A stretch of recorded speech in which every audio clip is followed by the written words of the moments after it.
Amita kɔfɛ dɔɔni. Tiɲɛ don journalisia keba bɛ maa se kɛnɛ caman kan. A bɛ maa ni maa caman gɛrɛ ɲɔgɔn na. N'o tɛ menuisier den ni natobila den kɔni o kɛtɔ ka taa yɛrɛ sɔrɔ Espagne masakɛ ka salon kɔnɔ keba. O ye kabako yɛrɛ o bɛ kɛ cogo di? Nka sababu kana ɲinɛ ale kɔ. Keba ni waati laban ninnu na an ka baaraw sira fɛ Ala y'an garisɛgɛ keba. An sera ka gɛrɛ masakɛw caman na. An yɛrɛ fɛ yan farafinna, farajɛla, ale ni Brésil olu kɔnɔna keba. An ye mun lakɔlɔsi keba. Masakɛw fɛ yen, an ye masakɛ minnu masurunya baara mɔgɔw sɔrɔ ka kuma u fɛ. U ye mun fɔ an ye. O ye maa o maa n'i bɛ fanga la, I kana to maaw dusu ka kasi I kɔrɔ keba. Maa dusukasibaatɔ a bɛ fɛn de ɲini min t'a bolo. Nka keba ne ye maa minnu lamɛn, a kɛra farafinna anw yɛrɛ fanfɛ bolo fɛ yan o, a kɛra farafinna camancɛ ye o, a kɛra Afrique du Sud yan fanfɛla ye o, Nelson Mandela ka ciden kɛrɛnkɛrɛnnen kɔrɔ min bɛ yen bi n'a bɛ KwaZulu Natal kɔnɔna na kɛrɛnkɛrɛnnenya la n'a ye ɲɔgɔn sɔrɔ Soweto Nelson Mandela ka du kɔnɔ keba. Ka taa se Belgique masakɛw ka ngɔrɔsigiw ma, ale ni Brésilkaw fɛ yen keba. U ko anw fanfɛ jamanaw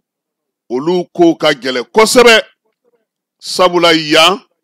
baara wɛrɛ tɛ maaw la minnu ye kalan kɛ, baara wɛrɛ tɛ maaw la minnu ye se sɔrɔ keba ni jamanakuntigiya ɲini tɛ.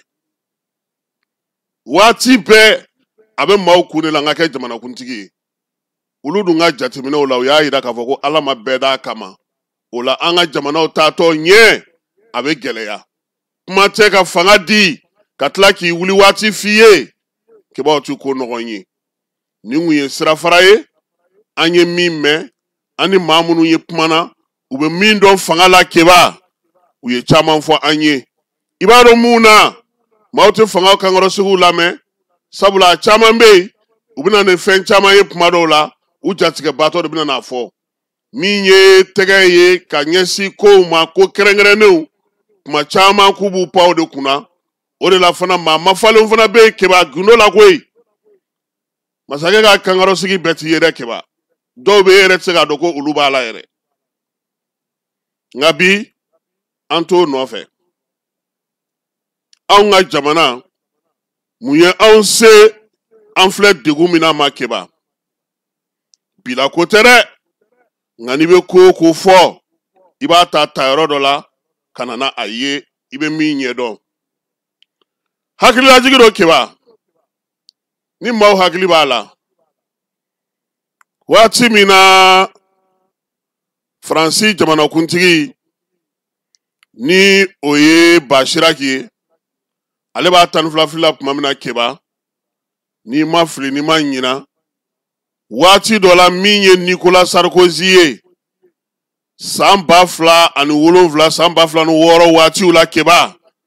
ale tun ye u ka jamana kɔnɔ Faransi kɔnɔna ministre de l'intérieur ye keba. Sarkozy a y'a ka bere ta keba ka yaala farafinna ko anw ka maliyɛn minnu bɛ yen, an ka tunkaranke minnu bɛ yen, olu bɛ se ka lasegin cogo di ka na anw ka jamanaw kɔnɔ. N hakili b'a la ko kunungo Bamakɔ yan a nalen lajɛ kɛra Bamakɔ Hôtel de l'Amitié min ɲɛsinnen filɛ Radio Malima nin ye keba. Baara kɛra yen. A don hakili b'a la Maître Kasum Tapo o y'a kan sɔsɔ ko caman na min ye kafo ɲɛmaaya tun bɛ maa min bolo a waati n'o ye Umu ye. Keba o ni Maître Tapo olu ye a don min ye Sarkozy sɛgɛn. Wa Sarkozy keba yan a ye maaw ye carré kɔnɔ minnu y'a bɔyɔrɔ fɔ a ye, minnu y'a ka tabiya fɔ a ye, minnu y'a yirula k'a fɔ ko Mali an tɛ sɔn bi an tɛ sɔn sini. A y'a sɔrɔ Amadu Tumani Ture de bɛ fanga la keba. Ala nana kɛ o Sarkozy kelen o nana kɛ Faransi jamanakuntigi ye keba. Waleya min tun b'a bolo k'an ka mɔgɔw lasegin kabi ay atete torana ye atete te fenfo atete ma kunu na ga keba ay wuli ka joke ka yira ka foko ajara tete wo abake atete re digu ojugu bora ka kuma fo kale ti jenai ale tene se itege do sebena amatani maye atesegini maye keba ibe to abudon aw ne be nyina non te olute nyina o te tamakia o te sra o te foi fere wala ma sura Sarkozy fe ko ikeba libi kala wulile uruni nglawdo yo dadu mamunu be nulu kumei Kadafi masuruna keba Sarkozy ma flake koy akoko fasoba aula boroba aula wa amena na puma Algérie fe ame puma Mauritanie fe abe teme oluga jamana fe abtaw yere soro Mali kono keba hakili bala libi kele na le ngwa kosebe anga buruda me munu tume nulu tume Kadafi ka ko konnana alama hinena General Kafugunala ananga ministry do utara nunu kume fo zakat kidal marabolo do konnana ka kuma ufe nga keba do manunu ya yirala anga maula kosebe kulu nuna nuga constitution uduna nuga drapeau ukalla ben keleno afora ku kana ku faso be ukana usigi ubeke a jamana anyema ya betagadi uma français fe keba mega ni fo passer bi ame femi no fe mo ga don avoko bila kote atete ale isigi ale aga fanga kene aye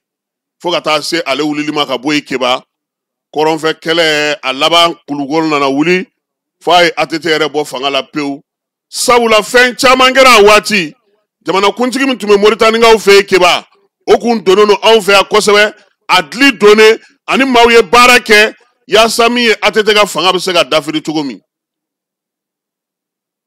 fanga binene maw bora ko chaman kalama ka donga foko ali anga politique mogo do tuma akola anga dina mogo do tuma akola wakeba o kelen o de be sena alibi sisa ame min fo mogo yi u ka min famu u ka donga fo jamana ale ka nga ke fembe sanfe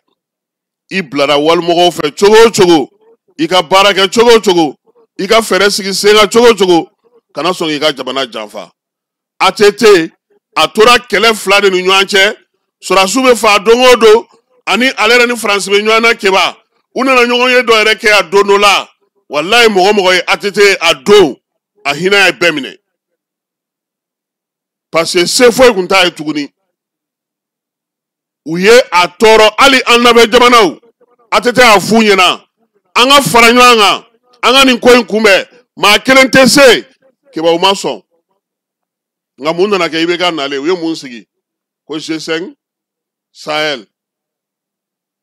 ka soro atete tuyeni mbe fuye minismani misemani famunu na keba ni mpela jele fere kuntigalo nga français le tunte fe tuguni atete ga toy ma kana alebse ga sago soro mamin kun oh zein ta kene no français re munum bia nulu rete pma nyu anvere keba ame komin kuna anga blanc kuna ka fo kelenye kelimpe de keba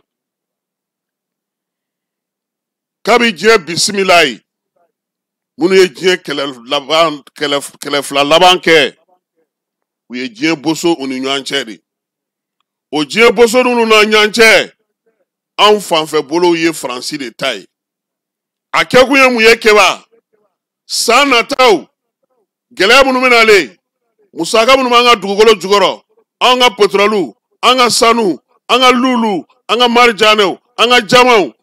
ulu de koko kake ulu dungonu usagoyi min kadu ye ukake ala ka soro nyamawa anfe ya ubulu koninge namugula sogo ye doro ku usigite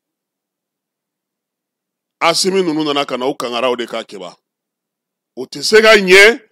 fo beka so ka ulu deme obara la okoni fla de tenye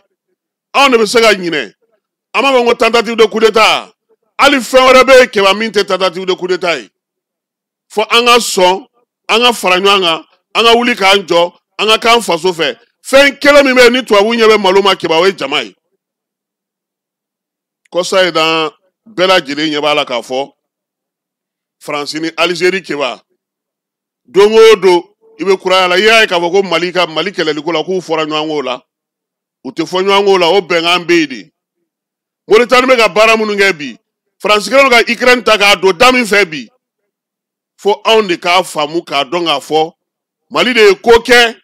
komi ni France te se ka da ro la wa kuma ta kosa ina anye tuabu yere de mine ko tlo blé keba o teta ten sigili ko de wati na ibaye ka fo kuma obega chaya miye ma chamambe ulube ka fendo nyini ku famu nga francini mi na be nyana keba ni bokera mi kalama ubo bla ube srawreta uta dabla ute senge ute nyina ute jingo wa alini Macron boray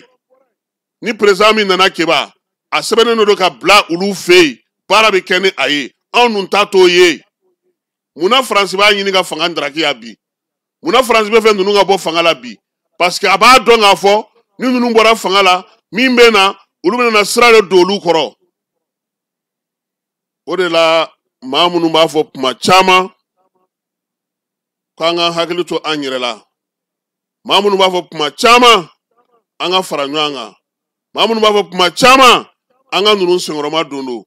keba uka kuma eche wa nama usengoroma dondo nama uli kanjo ala kana cheja ni ko nunu soro amirite fenfena ma chama keba M5 kele taga la jege jonu me sega donga foko M5 kele nga ibeka bi keba santuru okofe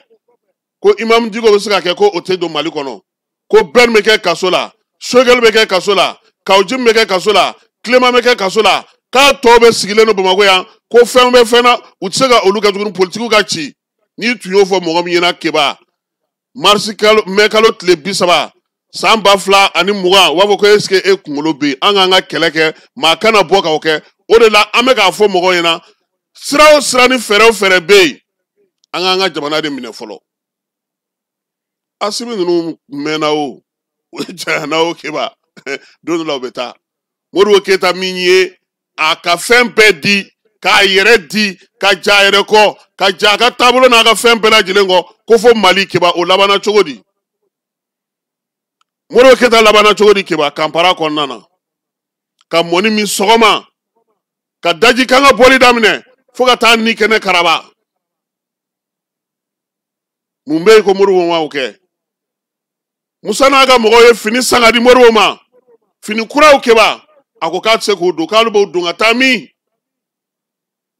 ahire nana surasu mine munu abe munu ga bolo ko nana anjoro nana ulu mine ulu fana mine ko ba kulu be fe ka janfange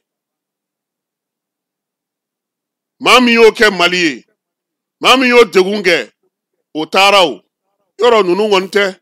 donola afokulu fana tara nga mune ka nga toy fon fana ka famia ame mune fa nga sininya nga nafa munye mamu mina sana taula munu mina na wati na taula ukado nga fo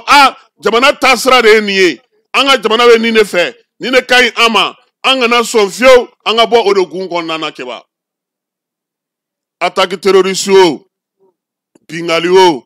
mau jasrani o nimpe ko kelen jaga kono jaga odi uwuluto ukecho anu la magato olde tege kele wati bela jirena non ta me kelem keba ne matlega fe na ngo demokrasi ko yi ngo chietea ne ma fe ngo demokrasi ko te chieya Pascal Lissouba keba wala jamana ngo president wa election ne gara ka asigi Congo Brazza anana de ko